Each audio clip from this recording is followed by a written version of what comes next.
Very good evening friends, कैसे हैं आप लोग और कैसा रहा आप लोगों का टेक्स्ट पेपर। जी हाँ, अभी मेरे हाथ में आ चुका है आपका paper. It just a very quick overview of this paper. Set A मेरे हाथ में बेटा। The level of overall paper has been average. Total कुछ क्वेश्चन ऐसे जरूर थे जहां पर क्वेश्चन अनएक्सपेक्टेड थे, जैसे एओपी के ऊपर क्वेश्चन पूछ लिया गया है स्पेसिफिकली, ऐसा टॉपिक जिसके ऊपर नॉर्मली स्टूडेंट वर्क नहीं करते हैं। कुछ ऐसे क्वेश्चंस पूछे गए जो अनएक्सपेक्टेड थे, मगर ये एवरेज इसलिए हो गया क्योंकि जो क्वेश्चंस बहुत सारे पूछे गए हैं, लड्डू क्वेश्चन पूछे गए हैं, मतलब आप क्वेश्चन देखकर ही जवाब दे सकते थे। लाइक क्वेश्चन नंबर 1 ही अगर मेरे पास आता है, क्वेश्चन नंबर 1, 2, 3, ये तीनों क्वेश्चन बेटा बिल्कुल ऐसे हैं, शायद कुल मिलाकर तीनों क्वेश्चन में 1 मिनट भी आपका नहीं लगेगा। जो मैंने लास्ट मिनट टिप्स में आपको कहा था कि जब आप क्वेश्चन पेपर करेंगे तो फटाफट एक बार करते चले जाइए, तो यस, इसमें ऐसे बहुत सारे क्वेश्चंस थे जो आप पहले 1 आवर में आराम से आप 45 से 50 क्वेश्चंस कर सकते थे। इनकम टैक्स की अगर बात करता हूं तो यहां पर एक क्वेश्चन देखकर बिल्कुल हैरानी हुई, और मैं हर बार एग्जाम में आपसे कहता हूं कुछ ना कुछ मिस्टेक एग्जामिनर बेटा जरूर करेगा, और इसकी मार्किंग स्कीम कैसी रहेगी ये थोड़ा सा खतरनाक हो जाता है, क्योंकि एमसीक्यू है तो एजम्पशन लेने पर भी आप क्वेश्चन सॉल्व नहीं कर सकते, आपको केवल जो 4 ऑप्शन है वहीं से आंसर देना है। एक क्वेश्चन मेरे पास यहां पर है, सेट ए में आपका सेट बी, सी या डी है, तो बेटा उसमें चेंज हो सकता है।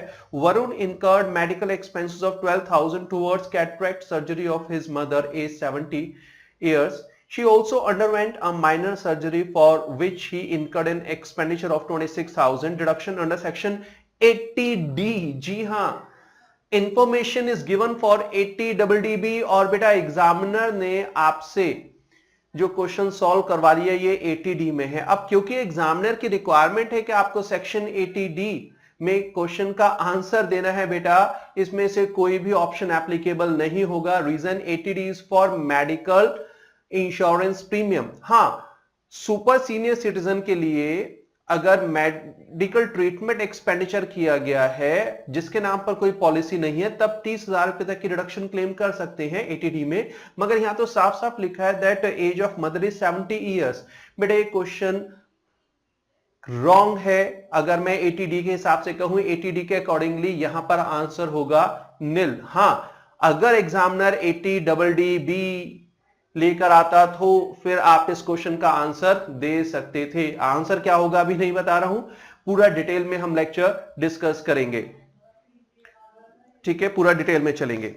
As far as service tax and VAT is concern, GST institute ने भी लास्ट में वेबिनार किया और कहा यस जीएसटी एप्लीकेबल एग्जाम में पूछा जा सकता है, बट बेटा यहां पर कोई जीएसटी में से क्वेश्चन नहीं पूछा गया है। बिल्कुल बेसिक की अगर बात करें, सर्विस टैक्स में अमेंडमेंट्स एप्लीकेबल हुई हैं, और सर्विस टैक्स और वैट का अगर पोर्शन करें तो कंपैरेटिवली पुराने एग्जाम से आसान रहा है आपका, चाहे वो सर्विस टैक्स है या वैट रहा है। वैट तो हमेशा ही आपका इजी रहता है, ठीक है, मगर सर्विस टैक्स भी आसान रहा है।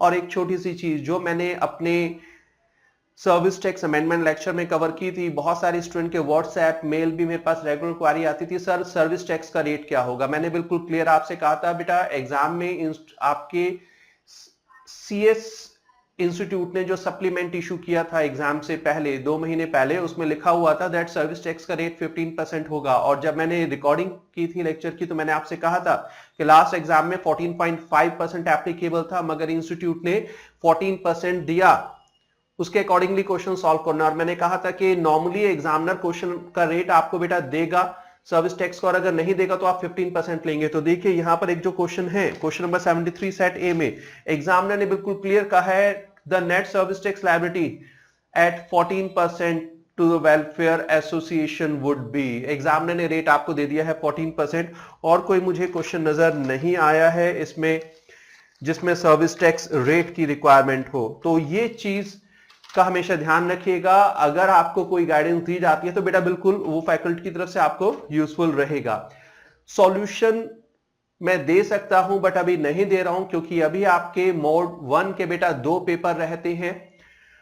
आपके पास इस पेपर का आंसर्स की आंसर्स आपके पास अवेलेबल होंगे जिस दिन आपका मोड 1 का लास्ट पेपर होगा। And if I am right, ये आपका लास्ट पेपर 26 को है, ग्रुप 1 का, मोड 1 का, दैट इज ऑन मंडे। तो मंडे जब आप एग्जाम देकर आएंगे तो हमारी वेबसाइट www.vgclasses.com पर आप इस पेपर का आंसर कीज डाउनलोड कर सकते हैं। मैं वीडियोस भी बनाऊंगा, डिटेल में हम डिस्कशन करेंगे, मगर पहले आराम से बाकी के एग्जाम दे दीजिए।